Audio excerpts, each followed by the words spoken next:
So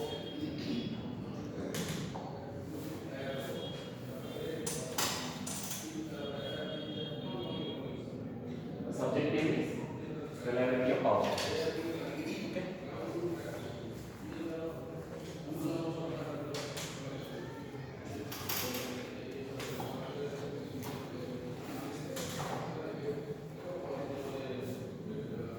So today we will start with the introduction, concepts and definitions.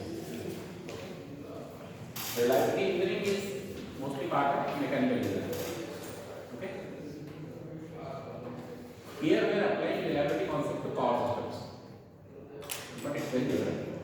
So the way reliability engineering is applied to mechanical engineering is quite different from how reliability concepts are applied to power systems. Okay.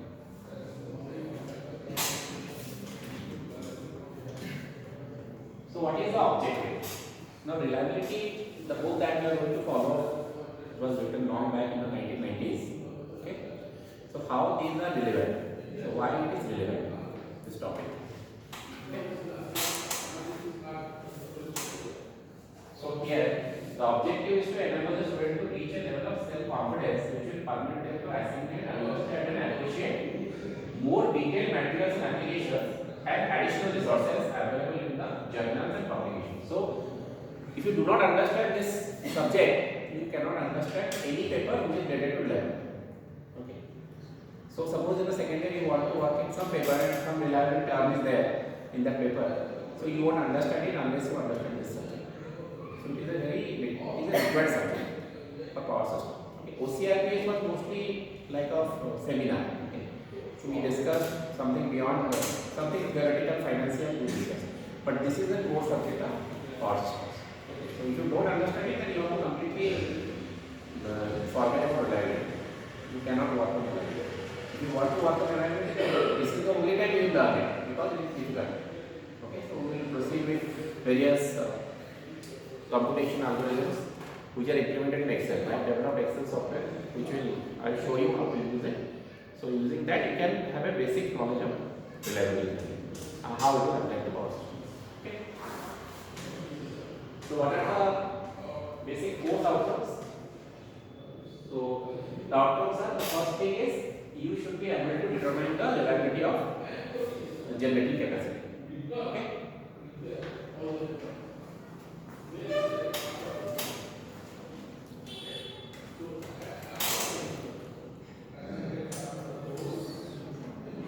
Yes. So it is visible. I was seeing that whether it is visible or not. Okay. So first is determining the reliability of the generating capacity.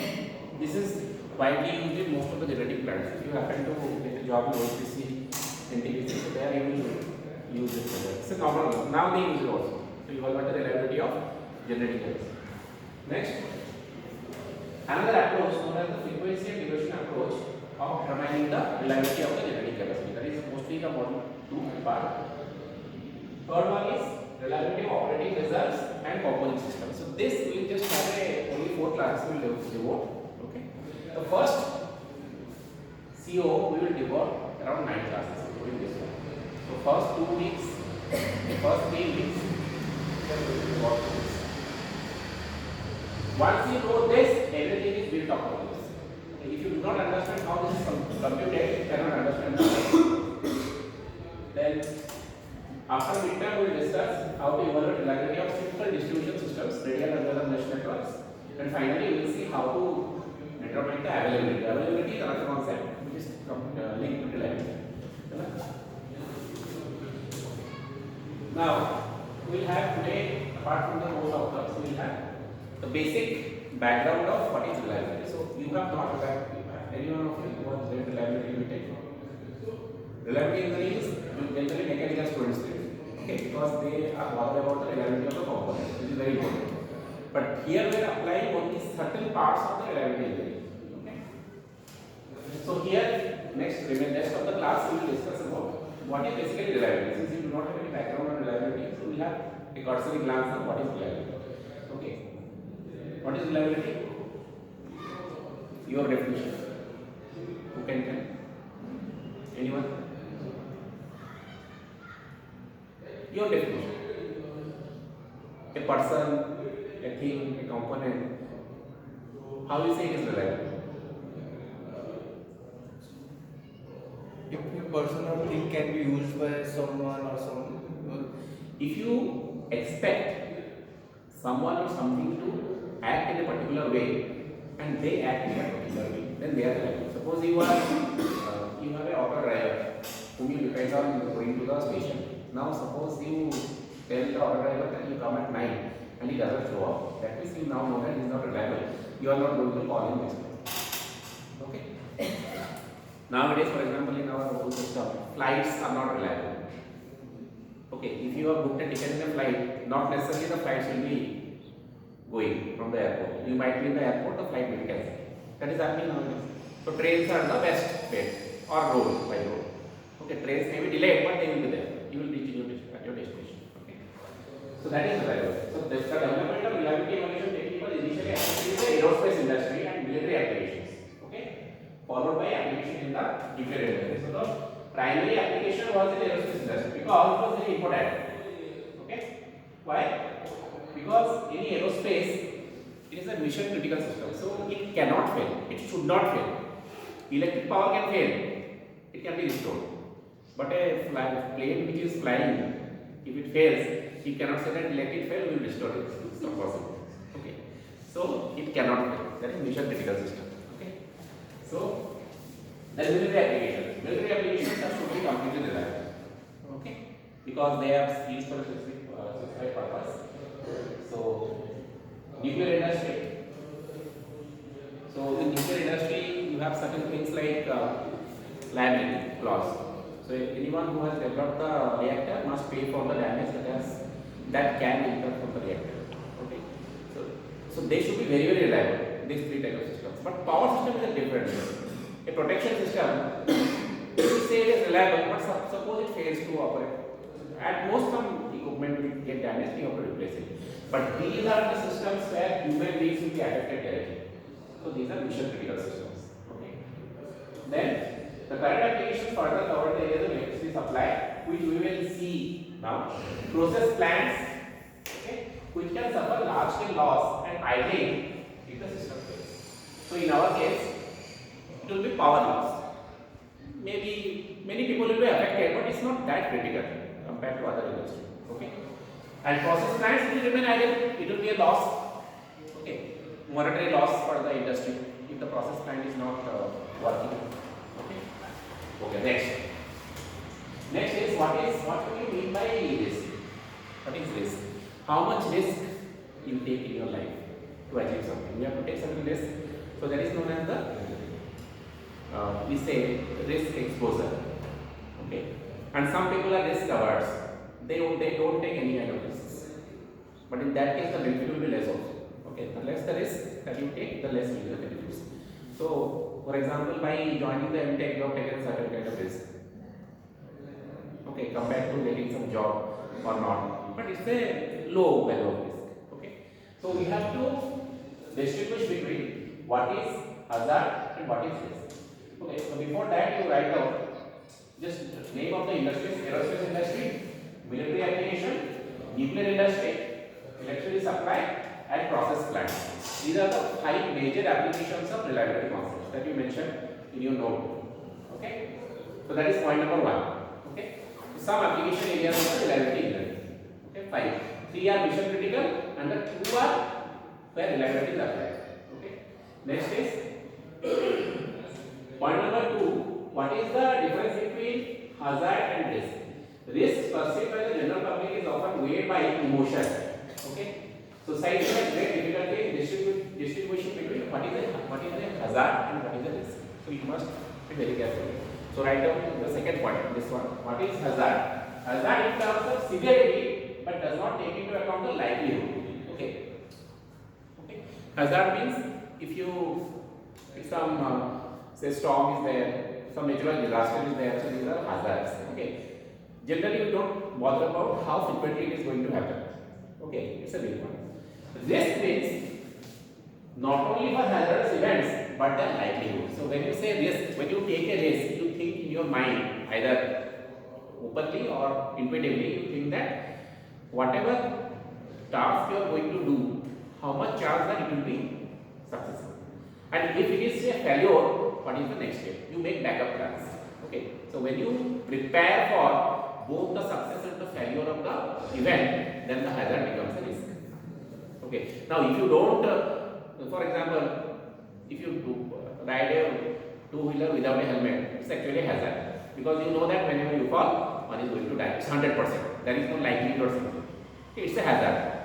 Okay, an accident is a hazard. If you don't wear seatbelts, it's a hazard.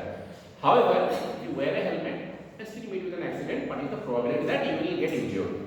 Okay, so in that case, you can give the likelihood. Likelihood that the person may die is maybe only 1%. 99% he will survive. He might get some damage, but he will survive. He is wearing a helmet.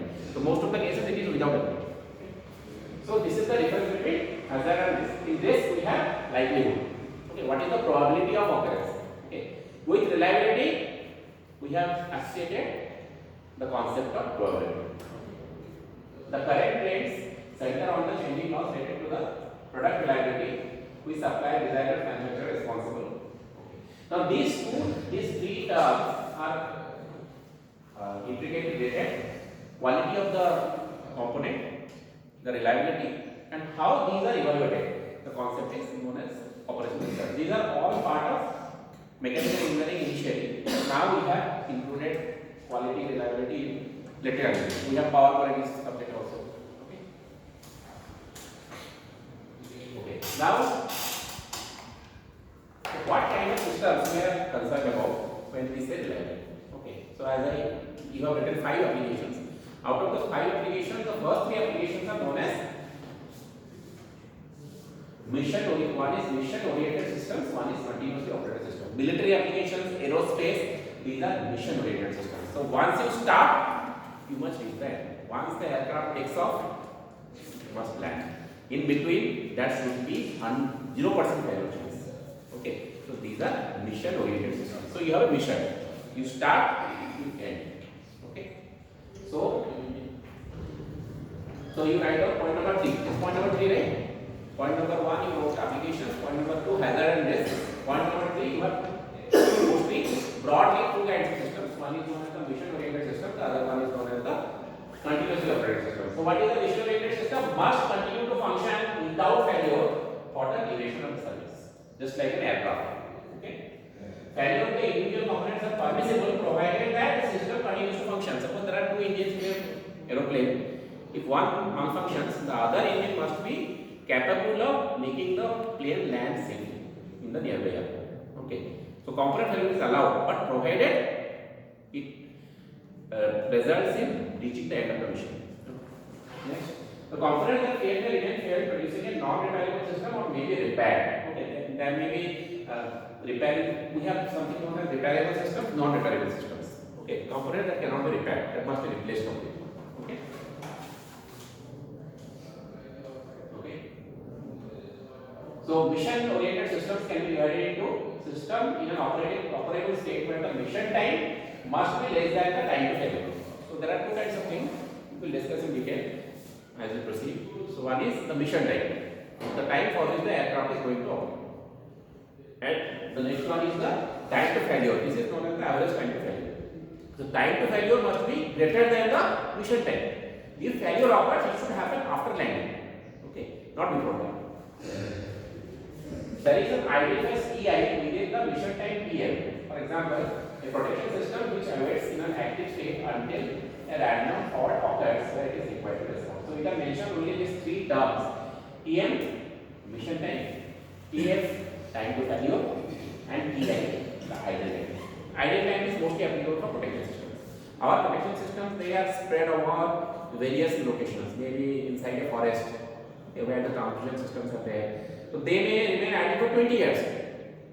But if a fault occurs at the end of the 20th year, they must be removed. Okay? Electromagnetic relays are very reliable in such a case.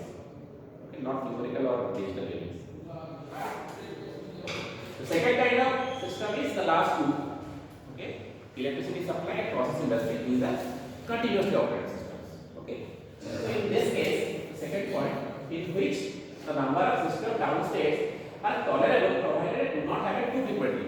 Too much power cut is bad, but once in a while, if it is happening for repair or maintenance, or maybe because of fault, people generally accept it. At least in our country. Okay. In some developed countries, that is also not acceptable, but in our country, it is acceptable. Okay. A system repair or replacement action is performed during the downstreams. Right? Nowadays, you get messages from TPCOD or WOD that power will be out for 3 hours for maintenance. So we accept it. An example is electrical distribution system where which may suffer many failures to be bad weather and must be restored. We are habituated with that. Okay. Okay. So this is point number 3. Okay. Right? 3 points to discuss. The first is the application. The second one is difference between hazard and risk. And third one is mission critical system and mission oriented systems. Sorry, mission oriented systems and continuously operating systems. Okay. The fourth one is the how to assess reliability. Okay. How to assess reliability. Now the difference between science and engineering is that science is mostly exact, but in engineering we say that engineering is mostly empirical. There are two things. One is theoretical, one is empirical. Empirical means we experiment, something is working, we say that it will work. If it fails, then we say, oh, this is the condition that it is failing. Okay, let me change the design. So that is how all these engineering systems are. For example, a vehicle. Okay. So nowadays these cars are very reliable.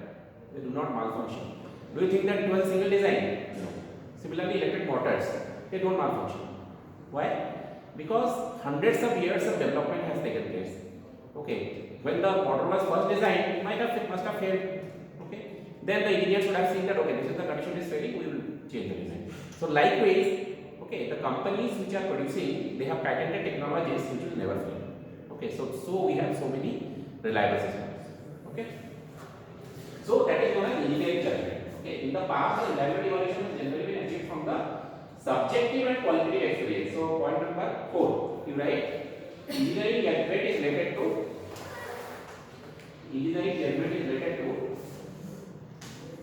okay, subjective and qualitative experience. Okay. Reliability is the inherent characteristics of the system or product. Reliability is the inherent characteristics. Okay, it cannot be changed. If a person is reliable, he is going to be reliable mostly. Okay. It is therefore a design parameter and its assessment is required qualitatively. So, reliability is a property of the component that has been developed. So, once it is developed, you just need to measure the reliability. Okay. So, this is required by comparing alternative configurations and performing economic analysis. Okay. So, this is known as qualitative assessment, whereas the actual measurement of the inherent characteristic, mostly the time to failure. What is the average time to failure of a component? What is the average time to failure of a mobile? If you purchase a mobile, what is 3 to 10-20,000 mobile you purchase. So what is the time it will slow down or something? 2 years max. 2 to 3 years. Okay. So 3 years max. After that it tends to slow down. You find that everything becomes slower. Okay. So we say that it is the reliability is 3 years. We can say. But if a mobile malfunctions within 1 month, then that means there is a problem with the product. That's why they give warranty. They give warranty of 1 year means they know that their system is going to work for 1 year without any failure. And that is the concept of extended warranty. So I even don't believe in extended warranty because if something is working very well for the first 1 year, it is not going to fail for the next 2 years. They say na extended warranty for another 1 year. If failure occurs, either it will happen at the beginning of the product or at the end after 3 years.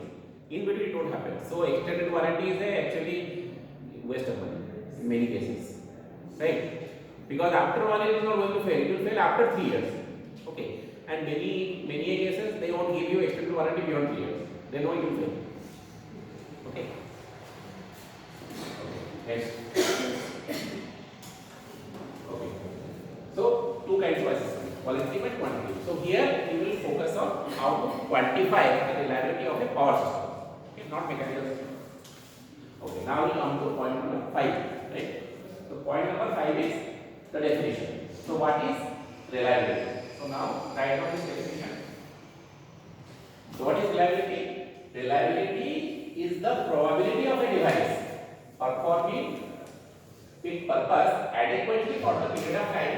intended under the operating condition encountered. See, operating condition is important. So you cannot say that I will throw my mobile into the water and it should perform. No. Operating condition is it should perform normally. Okay. Inside water it cannot perform. Even those mobiles which are waterproof, you cannot just put them in the water for one day. Okay. That is only for temporary. Okay. So here you can see that reliability is actually probability. Probabilistic concept. You have read probability? Yes. We take that. Okay. The above definition breaks down into four basic points. One is probability, one is adequate performance, time, and operating conditions. Probability provides numerical inputs for the assessment of the reliability, and it is also the first index of system adequacy. Okay, what is adequacy? We see just. Okay. The criterion of adequate performance is an engineering and managerial problem. This is also okay. But a component fail not because of only the technical design. Managerial things also matter. For example, your vehicle is very robust, but you don't do periodic maintenance. You just throw it away. You put it in the sun and rain every time. So it is going to fail. So that is how you manage your vehicle. Okay. Failure of a system may be a catastrophe or a complete failure to operate, or it may be caused by violation of the required system function. For example, two kinds of failures are there. The first one is a catastrophe because your mobile shuts down completely. Okay, it's closed, no display. So it's a catastrophe, it's gone. The other thing is your display is somehow working, you are able to make calls, but you are unable to do any kind of internet-based function. So in that case, you can manage to some extent. Okay, some function is not happening, but somehow you can manage to use the mobile. So two kinds of failures are there. So one is known as a partial failure, one is known as a full failure or a catastrophe. Okay. Failure of a system may be a catastrophe or a complete failure. Or so either complete failure, so you write point number 6, right? Point number 6. Point number 5 was reliability definition. Point number 6 is either a complete failure or violation of the required system function. Okay. So it can be either this full failure or partial failure. Both of this we will see. For example, a generator, it should generate 200 megawatt, but somehow because of the oil, cooling oil, it is producing only 100 megawatt. That means a partial failure. Okay. Okay. Next, the time intended may be continuous and very sporadic, and the operating condition may be perfectly uniform or extremely variable. Okay. So point number 6, next is, apart from classical indices of probability, so one thing you wrote that reliability is a probability. But other than that, okay, we also express reliability in terms of the following. Okay, so that is you write down point number 7. So point number 7 is, so these are some of the indices of reliability. Expected number of failures that will occur in this expected. Average time between failures, average duration or downtime. Okay, for example, in a month, how much time there will be power cut? So we say 5 to 6 hours. Okay. Expected loss in revenue due to failure, expected loss of output due to failure. Okay. The system performance indicator we have probabilistic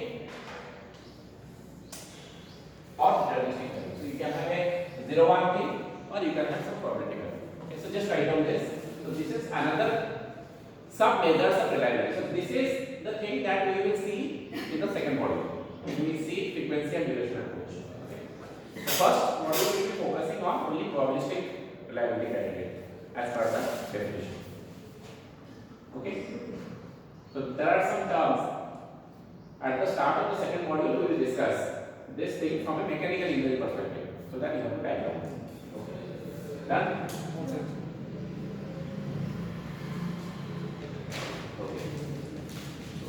Next is reliability and availability.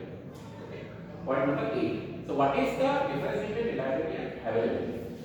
So now, so we have seen two kinds of systems. One is mission oriented systems, okay, where we think of this reliability thing. But for continuously operated systems like the electrical power systems, the concept of availability is important. Okay. More suitable measure is availability. So write down point number 8, right? Availability is the probability of finding the system in operating state at some time into the future. Okay, for example, what is the probability that there will be power when I come to office at 2 p.m. after lunch? Okay, what is the probability? So 7-8 years back, it was like 90% of the time if you come back at 2 p.m. there will be no power. Okay, so you cannot do any work. But nowadays it is reliable. So at least in a month, at most there will be only one instance where there will be no power. For 29 instances, there will be power. Okay, so this is availability. The related terms are repairability, maintainability. Repairability means whether a component is repairable or not. So nowadays when we purchase some vehicle or purchase mobile or whatever something, so generally we think that it is repairable. If there is some problem, then it should be repairable. Okay, use and throw type things we do not purchase. We do that only for very cheap things. Otherwise, it should be repairable, right? Otherwise, it will be failure. It will be loss. Maintainability. So there should be some way our system can be maintained like vehicles. So there will be regular service. Okay, interval in specified intervals. Then applies electrical system also.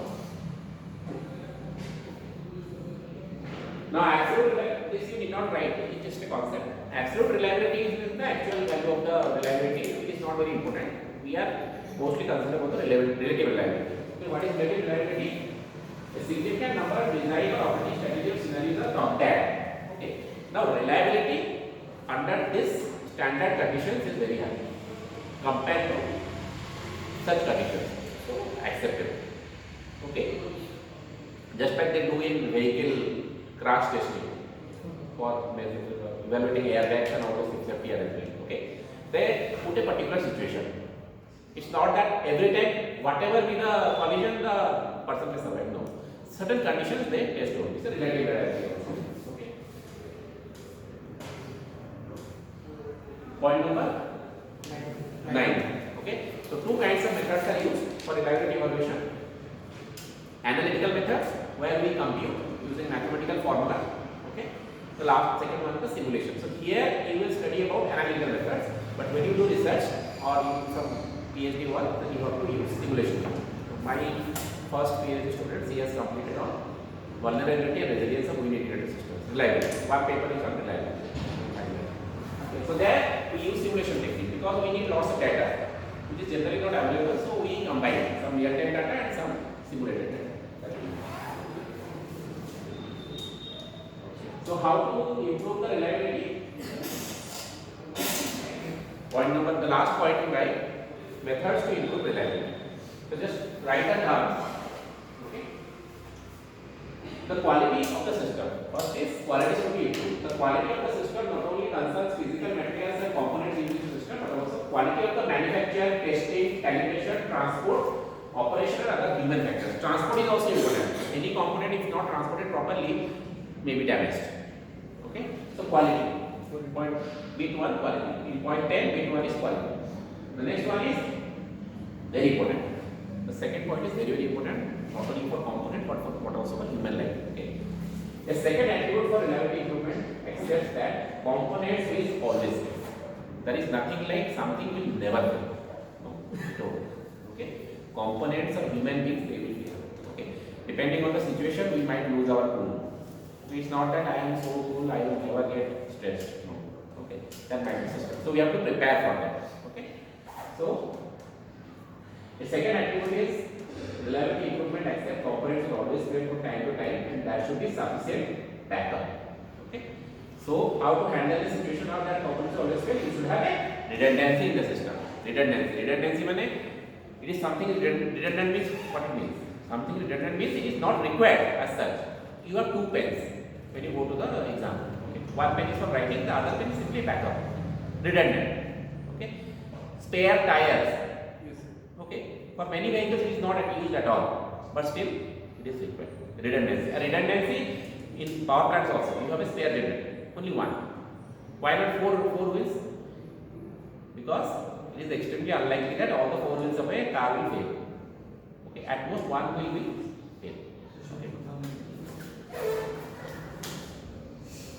Okay.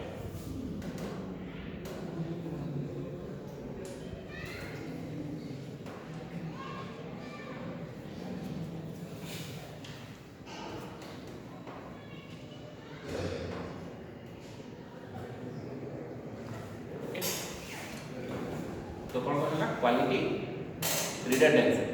Okay. Second point is redundancy.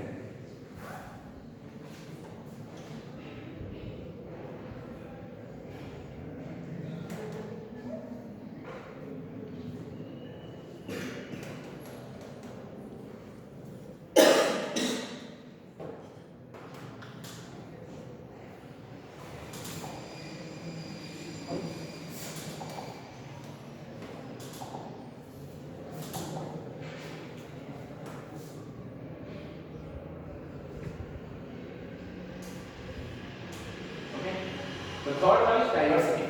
Okay. So suppose you have relay components, now get it from different manufacturers because they have different kinds of manufacturing process. So you should have diversity. Okay. Diversity. If you want to have two mobiles with you, have from two different manufacturers. So inherent weakness are not limited. Some manufacturers may have some kind of inherent weakness. So third point is bit 3 is diversity.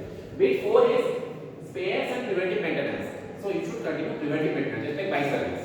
So you should service your bike regularly so that you don't fail when you go on a long trip. Okay. Preventive maintenance. Okay. Then various design review and activities in the system design are there which can be used for reliability. Okay. So this is, you can go through it. Okay. So if you, what is reliability cost and what is reliability worth? To improve reliability, you take some measures. Now, is it load thing? Should we go for it? So, what are we going to save it? Okay, putting two mobiles with you, it's not costly. Okay, there is no worth because your mobile we are not so busy that if mobile fails, we have big problems. Okay, we can manage. Okay. So, what are the textbooks? So, these are the two very popular books of reliability. So, the first one is related to the engineering system. Only some part of it I will take from this for basic understanding of reliability concepts. But this one is your textbook. Now the thing is that if you go through this textbook on your own, you may not be able to understand it because it's written like